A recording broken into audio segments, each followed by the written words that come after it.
So winter's coming. What should I do on the inside of my house?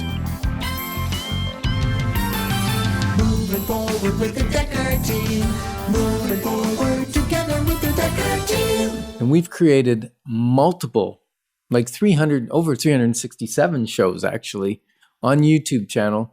Not all about what to do on the inside of your house, but on tools, tips, and techniques, what to do around your home, how to sell it, how to get more value for it, all the different things about real estate. So if you want to check out our DekkerTeam YouTube channel, that's a great place to go.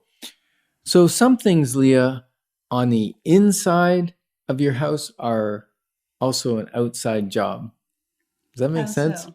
Well, let's look at things that will actually save us energy. Okay. So first thing I think of for winter is my furnace serviceable? Is it good? Is it going to make another winter long, right? Because the last thing you want is at minus 20, minus 30, minus 40 for your furnace to stop working. The best time to check it is before you need it. Yes. And so you can get a service contract or you can have it serviced. Typically, I don't know, it's between $150 and $200 to have your furnace serviced. They're going to check things like your safety functions and which are carbon monoxide detectors, sensors in them, sensors that won't allow the flame to come on if the exhaust is blocked or isn't blowing air, things of that nature.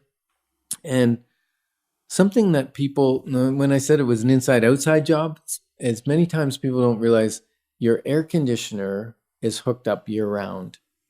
And if you want to save a little bit of electricity, because it's got a little heating coil inside the compressor section, you can actually turn your breaker off for your air conditioner. Okay. Put a piece of plywood over the fan, because it's not that it can't take snow or wetness. It's that if you get too much weight on it, it could bend the fan fins and throw your fan out of balance, which would make it noisier and also vibrate and wear the motor faster. So some people will put a piece of plywood over and a couple bricks or something on top so it doesn't blow away.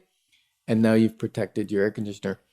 The thing to remember in the spring is when you turn that breaker back on, do not start your air conditioner for a day, because that breaker's got to warm up your oil. I've seen some people cover their air conditioners with a tarp or a cover specifically for air conditioners. Is that a good idea? That's a great question. I've heard two opposing camps on that. One is it's great. It protects it from the snow and leaves and junk getting in it. Others have said it could trap moisture in there and cause premature rotting of the copper coils and the copper fins, I guess they're called, the things that dissipate the heat.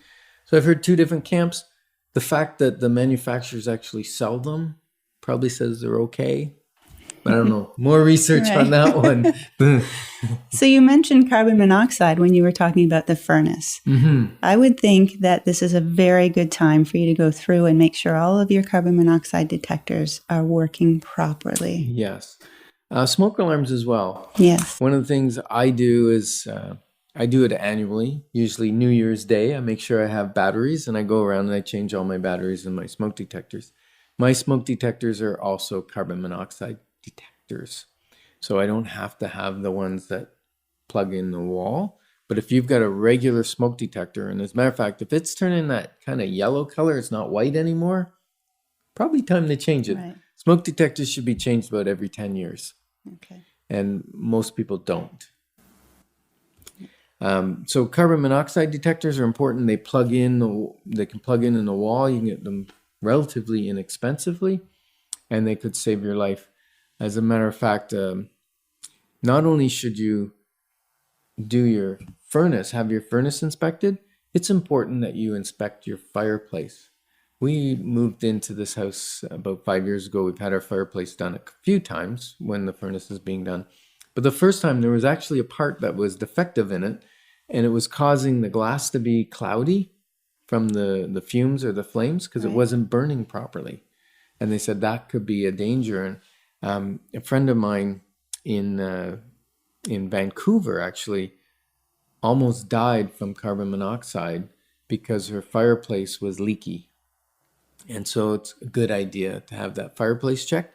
And then if you want to save some people turn off the pilot light on the fireplace during the summer. So fall, when you're getting things ready, that's the time to turn that back on, so that when you want that romantic flick on the fire, you're not going, oh, how do I turn this on again? It breaks the mood, Leah. Yes, it does. Yeah. All right. Now, what about that? Not everybody has one of these. It's that pit in the basement. The sump pump. Yeah. Yes, it tends to get a little bit wet in the fall, the spring and the fall. But since we're talking about the fall, that's a great time to go and check your sump pump and make sure everything's functioning properly. The water levels aren't too high. We have a battery backup for our sump pump. Nice. When you live in the country, sometimes your power goes out when you don't expect it to.